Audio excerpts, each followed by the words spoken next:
Live, are we? Yeah, we We are sure live. are. You missed the Oh, countdown. I did. I did. You were Sorry. too busy getting stoked. ADHD moment. I use I used Grok yesterday to I often do to self-diagnose, and I I just hear went they up. advise against this, but go on. Anyway, I do it anyways. So I copied and pasted. This is actually it. This is like, look at all this. Oh, you can't. It's just like me venting, right? It's Oh, like, this yeah. is my problem. These are my struggles, the things that I'm going through. Um, I want you to just look at all that. It's just me just being honest with myself and what are my strengths and my weaknesses and the things that I struggle with behavior wise, psychologically, and just as a creative person and whatever. Like yeah, yeah, you do have ADHD, some sort of ADHD, and accompanied with dyslexia. I'm like, cool. I knew that already, but just wanted to double check. So Yeah. Well, dude, I feel like the internet has wired us all to have like ADHD. Just because like it's rewired our attention spans, right? And we can like jump between thing and thing and thing. I've also heard people talk about that, like that combination. I think Jesse Bryan was just talking about this, right? Almost this like combination of like ADHD and dyslexia.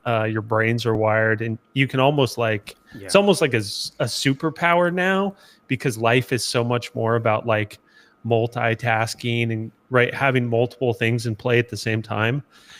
So you can definitely like weaponize it in a way. I always tell people, I mean, Sway, as you know, we like to be working on like 4, 5, 6 things kind of at once. And I always tell people weaponize your ADHD. So it's like have multiple things up and going. And then once you start to like, and this isn't always true. Like sometimes like you start to hit friction, you got to push through it on a project. But like if you're working on something and then it feels like it's time to like that excitement or energy diminishes, like switch over to something else and just Mm-hmm. keep rolling. But that's very much the way I work, where there's always like 3 or 4 things kind of in process, and I'm just switching between them all. Yeah. My What wife do we was got asking me. here? My wife was asking me yesterday. Well, right here we have just what you mentioned. Jesse brought this up to us, like to verify. Yeah, people with ADHD, autism, dyslexia say AI agents are helping them succeed at work, and I could say yes, it is true. I can't picture my life without these LLMs because they have definitely helped me creatively and psychologically and like in many ways, right? But I do have the awareness and I am very careful, like, okay, don't open up too much, but things that I'm comfortable with expressing to the public, I often do also with these LLMs, and usually give them like a persona. It's like, you are a psychologist or a therapist. What are the best holistic you know practices for me overcoming these things that, like, yeah, you mentioned multitasking, all that is great, and there's times that I do thrive in it, but there are times like, wait, I'm doing way too much and not achieving the thing Oh, that yeah. I wanted to Oh do. yeah.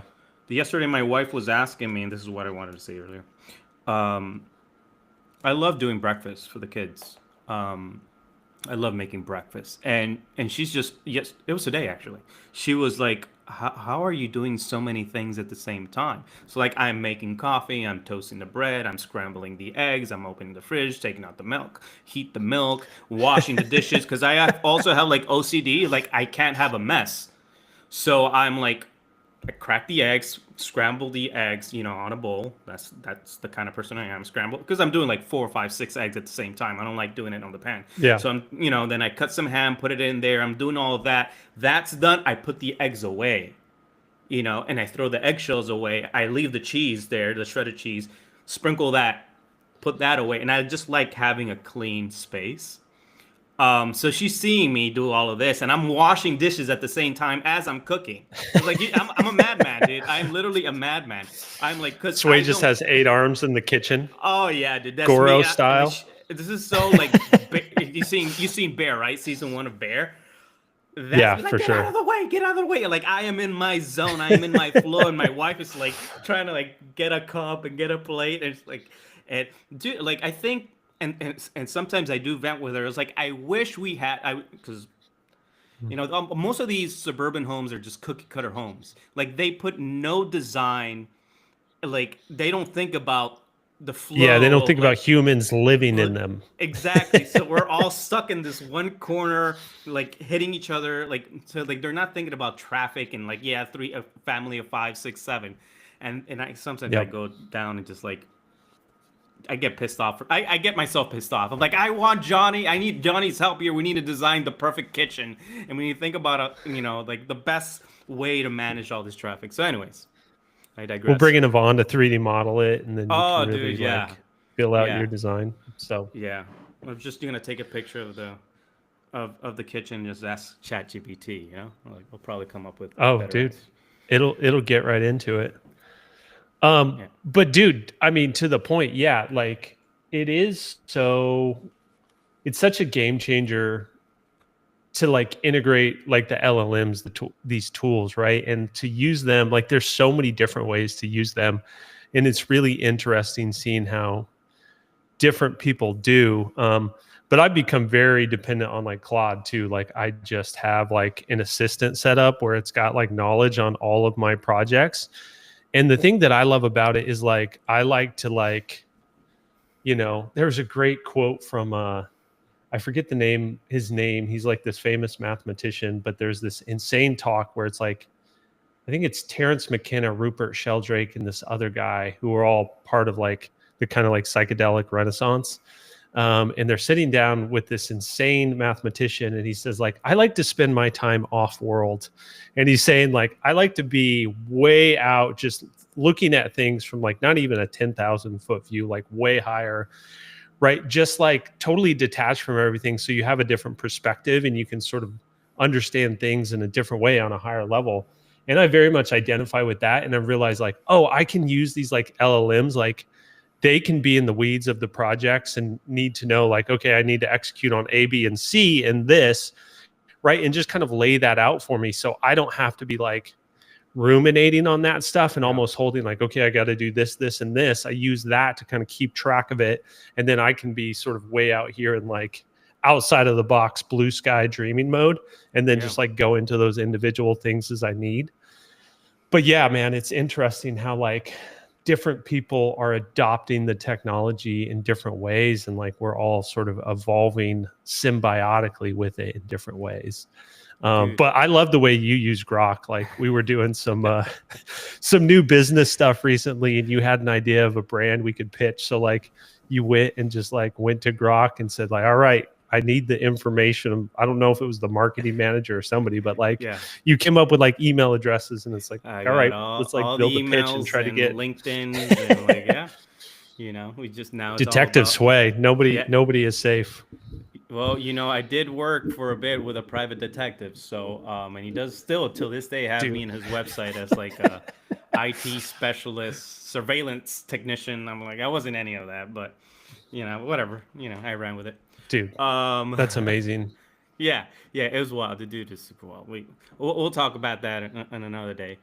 Um, but you mentioned something like there will be a day, and I think that day is so close where like even AI is just gonna be aware of like how we process and how we brainstorm and come to ideas as we collaborate with it. I don't know how it'll be. Maybe it'll be through a watch or ring. We'll be somewhat connected to the thing.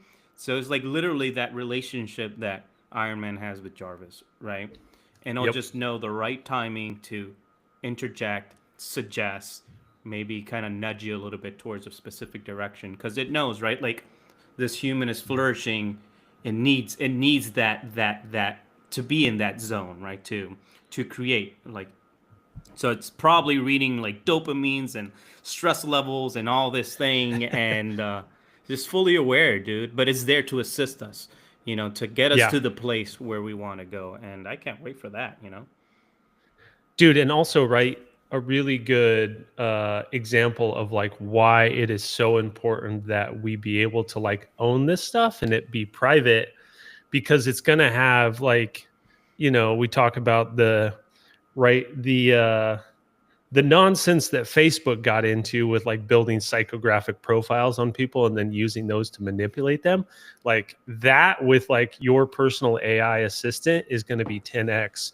So Absolutely. just a reminder of why it's so important, like what Think is doing, what these like independent AI companies are doing, because like you do not want Sam Altman to have a deeper understanding of you than you have of yourself, because we already see like they're selling advertising into the LLM, right? They're going to manipulate you with this as soon as possible. Like Oh we're yeah. still in this phase right now where it's like the first hit's free sort of thing. Like, come on, it's really good. It's this great assistant. It'll do all this stuff for you.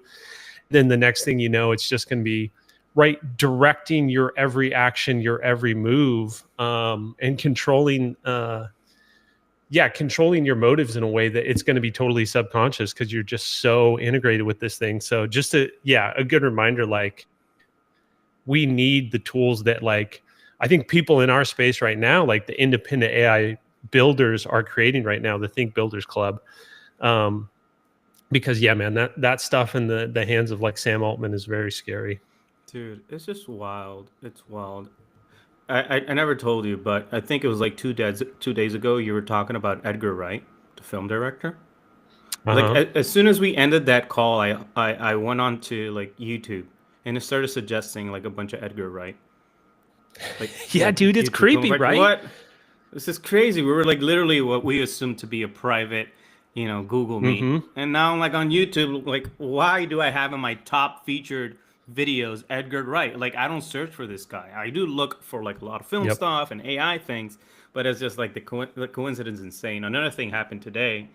Someone from Film Supply, apparently the vice president or something like that, reached out, but it was kind of like a blast email. It wasn't like directly to me, Yeah. but it was like a blast Yeah. email. This is like a legit email. Kind of like wanting me to look at the website and just like look around. Really cool film stock stuff, like high quality cinematic thing, stuff. Okay, cool. Went there, got the email, checked the website. All right, cool. Yeah, it's neat. I saved it to my bookmarks. I'm like, now I start looking at Instagram. I open Instagram, the first thing I see is Film Supply. I'm like, what the hell? Like, give me at least Yeah. 5 minutes. You're like shoving it right in my face. It's not Film Supply's Yep. fault, but it's just like the cookies and the things and the trackings and The like it's yeah, insane. dude. The spying, like let's call it what it is. Oh Like the yeah, spying is so blatant, and they just like yeah, they serve it right up for you. Instagram's terrible about that. I can be having a conversation with somebody about something and my phone's in my pocket. And then as soon as I pull it up, it's like, oh, here's the thing you were talking about in your yep, private, in real life conversation with a person. And we were absolutely listening in. So it's crazy, man. And I think we're going to see this start to shift and change, because it's like we can't keep going down this trajectory. And again, this is what like we've been working towards building in like the Think community, right? And like what we want to do for like brands and artists with augmented imagination. Um, but yeah, it's total madness.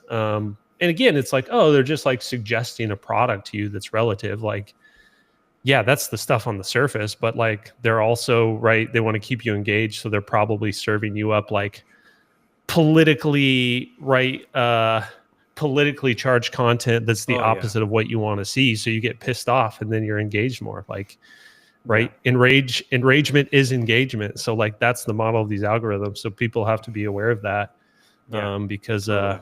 yeah, it's dangerous stuff. Yeah, yeah. I mean, you'll be damned to like use these tools, and you'll be damned not to use these tools, right? So like, you just have to be aware and just try to make wise choices. But at the end of the day, we are in the business of selling things. We know that story. We've always said that storytelling, designing, media. It's like that's a responsibility, and it's a weapon that you wield, and you need to be responsible for, right? Because you could use manipulation, you could influence people, you could push people towards buying something, and all that is great when you're trying to profit and make money, and we all do. And like I have a sign here in the back from Lee Clow that says, "We sell stuff, get over it." And we're all in the business of selling. You know, Yep. we're all in the business of selling. Yep. You're an artist, you're a contemporary video artist, want to have your art in galleries and like museum, you're still selling stuff, right? Yep. So and that's what we're doing. We're doing this podcast because we want to sell our services, and everyone's on X because they're trying to sell, and get engagement and get likes and stuff like that. But at the same time, you need to have that balance and know what you're willing to sacrifice. But anyways, we can go all day with this, but we got stuff to show. And Yes, we do. and speaking of us, we've been working on a reel for augmented imagination, which is like it feels like back when I worked at the at a college, I used to do a lot of like year in review videos where I take like all the media, all the pictures, all the stuff that I've like shot over the year, and just do like this highlight of what's been happening, all the activities in the school. And that it kind of reminded me of that, because like, oh man, this is all the stuff that Johnny and I It's a did. montage, yeah. It's like a montage of all the stuff that you and I did in the past year and two. So I'd love for people to see that. And this is going to be an ever evolving reel. So what you see now is probably going to be different in the next week or two. So Yeah. That's how we hit do. it, Patrick. Go ahead, Patrick. If you have that video, you can share it. If not, I can do it from my end. Is the one that says Augie Reel 4-1. And we're trying to figure this thing out. Through We're the like, kinks on working through the kinks. Riverside here. Yeah. Patrick said he can't hit the reel. You got to hit the reel. I'm going to hit the reel, and I'm going to hit it hard. Here we go.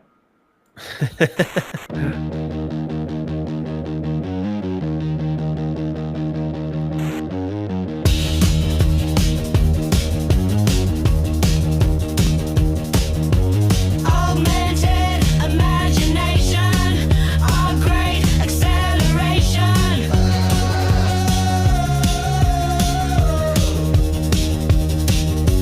Augmented imagination, a higher destination.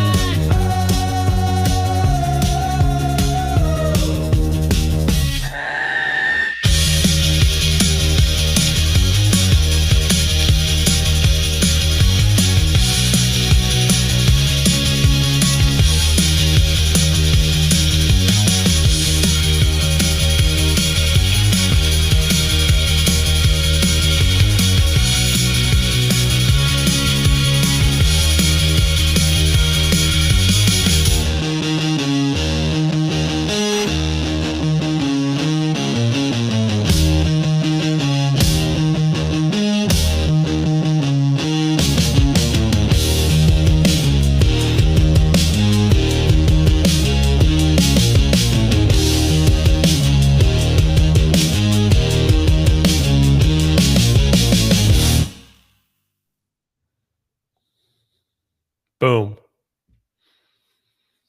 Oh, I think you're muted, Sway. Yeah, I was. That was really cool. Really cool. Saw a couple of things there I wanted to change already. Yep.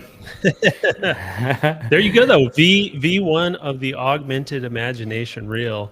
Dude, and we were just, I mean, it's been so fun, like because we're coming at like, creatively, we're coming from two very different places, right? I'm very much like brand, logo design, illustration, but like very sort of static communication, right? Some like cool stuff, but you're like coming from this world of just your background as a filmmaker, but then really at the forefront of like AI filmmaking, how to leverage these tools, how to make these pieces. And it's fun. We were talking about the reel. It's like, I liked showing like things of ours that are just like from different sides of the spectrum right next to each other, but then those pieces where you get to see them like come together. And it's almost like, I always think of it as like seeing this like portal through dimensions where something starts with like 2D vector with me, and then maybe we bring it to life with like illustration, and then you take it and you bring it into this like living, breathing like motion world. It's fun to like have that is like almost like a keyhole to see all of that way through. And yeah, dude, as we like continue to work on these projects together, we want to do more and more of that. But I think it's a great example of like, yeah, how you can both be approaching things from like very different angles and then end up in the middle in a cool way. Agree, man. I'm just really, I never would have imagined that we'll be using some of my surreal, absurd work, for to encourage these brands to encourage these brands to start using AI and to not be boring. At least that's sort of like the sub theme that I've been grasping on to. The big belief for us, augmented imagination, is evolve or die, right? But also Mm-hmm. another thing is for me that I'm using is like, don't be boring. Like, use these tools. Yeah. Don't be normal. Be weird. And weird sells. All this stuff Yep. that you know really, like most of these videos that I've done, um, these video arts, all you need to do is kind of like slap a call to action at the end of like, it's a commercial now, it's an ad. Yeah. But yeah, to your point, like, I think there's both of them are equally powerful. One is more dynamic, but obviously is very limited as to where it could live, right? You obviously can't have a looping video wall, in a restaurant, in a cafe, in a building, right? So you need something that's part of the same, world. So like between you Yep. and I, we do all these crazy world building, and it's just beautiful, like all these assets and elements that we create, and we kind of get to package it for these clients. Like, here, use it. You got content, you got brand assets, designs, not only for like YouTube and Instagram, but also for like your email stuff, for your private communication, and any specific communications designs that you need for your clients, your customers, banners and all that sort of thing. And just love that we're able to just come together and package these things for people. And I love where the reel is going. Yep. You know, Yeah. yeah, Really fun, super unique. Again, and we're just going to continue to like kind of push it further. We're in talks about like, I mean, we've got a couple landed a couple more projects. We've got more projects in the works, which is really exciting. But yeah, continue to evolve this. And we were talking about ideas of like how we produce some stuff that's just for our reel, just like these fun projects to show our capabilities, specifically playing around with like 30-second spots, right? And you're saying like your yeah, surrealist video art, Sway, like, I mean, that's been like commercial advertising, maybe not so much surreal, but this kind of like Dadaist approach. Like our friend Mikey G, who was yeah, one of the main people behind bringing the Geico Gecko to life, right? They're just like these absurdist little video spots, and it's really about creating something that will engage people, and then you just kind of drop like the brand logo at the end, so you make that association. But dude, there's so much sort of there's so much room to just have fun and get weird in like commercial spots, and we're really stoked to yeah. like, okay, our powers combined, let's take a run at like, a 30-second spot for like a major beverage brand or something, and see what we can do with that. So those are things we're working on, and hopefully we'll have something to share here in the next few weeks. Yeah, really excited with the kind of type of clients that we've been getting as well, and all these challenges that we've been faced with. That just, every day is something fresh, a brand new idea, a brand new thing that we want to do. We literally are want to take over the world. Sometimes we just have to dial it back, Johnny, because it's like you can only do so much. And but Step by step. step by step. But on the note of like Mikey G and the geckos, like that's also something that's been getting us all excited too. It's like, we believe that there's gonna be just a huge wave of like mascot branding, Mm-hmm. And what a great opportunity for those who are creating like these design workflows, because you can bring these mascots to life, start creating all sorts of variations and poses and environments, and again, world building, for these Yep. mascots. And where, in some cases, it's like it's not really putting a human like face to the brand. It's not, that might work for some, but for others, they want to do more, Mickey Mouse kind of thing. It's like, Yep. and we have a couple of opportunities to explore that world. Yeah, dude, and that's something like it's funny as like right we've been just like exploring and figuring out all of these new capabilities, a lot of them right sort of around the idea of like supermodels and being able to build these like custom tuned privately owned AI models for brands. And one of the like use cases we found that we're already getting hired on, and I think is going to become a bigger and bigger thing, like you were saying, Sway, is like these mascots. I've been saying, I feel like we're coming into a place where we're going to see the evolution. It's going to be sort of like the rebirth and the resurgence of the mascot, but we're going to see an evolved version of it. I've been referring to them as like brand avatars. And we're already like turning this into a package we can pitch to our clients, because everybody is going to, why would you not have an actual personification of your brand now that you can actually right put in your content, use in explainer videos, have them on your website to interact with, like whatever it may be. Brand identity has always been about creating this like collective shared identity for a company, but now you can literally personify it in a different way. And like you were saying, it doesn't mean like, oh, we're just going to create like a photorealistic face and that's going to be like your person. It could be comic book illustration style. It could be something like the Dunn Lumber, right, mascot, which we've been working on, which like was originally like this very cool like 1920 style mascot, but it's like, let's bring that dude to life.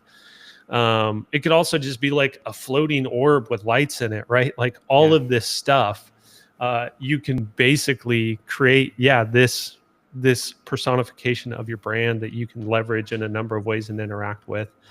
Dude, it is so fun. And just like one of those things where we found ourselves like, as we develop these capabilities, it's just like such a no-brainer of a use case where it's like, okay, let's create basically a trained up model for your brand avatar and then really bring it to life. And yeah, we're working on that with like, I think on like 3 projects right now.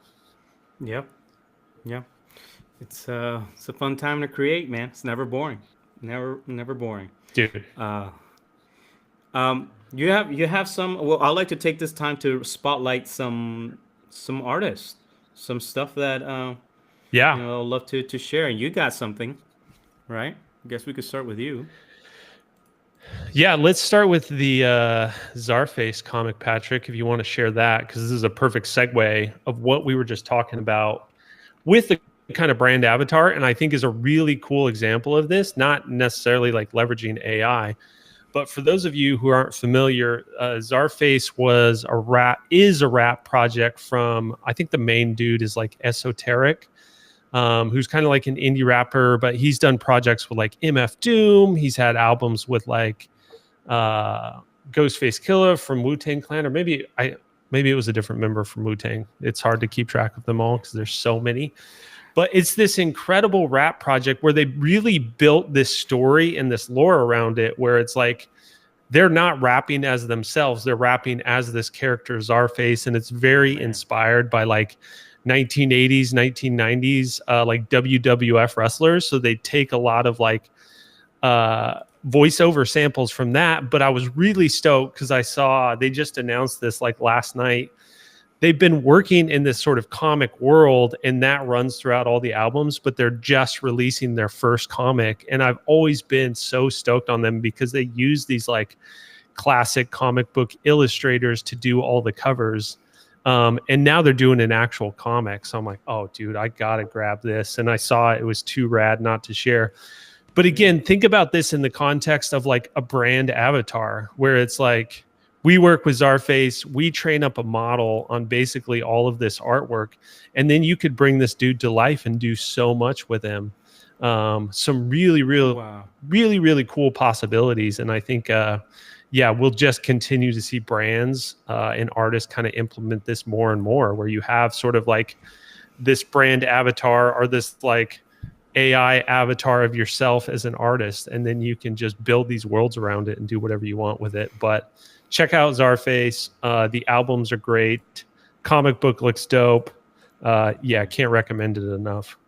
Dude, this is amazing. This is amazing. And I think one of the, because we have a lot of like different kinds of people listening to us. We have some creators, we have some like creative entrepreneurs, artists, and also people who are just starting off using AI tools. And I think one of the struggles is like, I get what you're saying, Johnny, but how exactly will this help this, this this artist scale? Like they already did the comic book, right?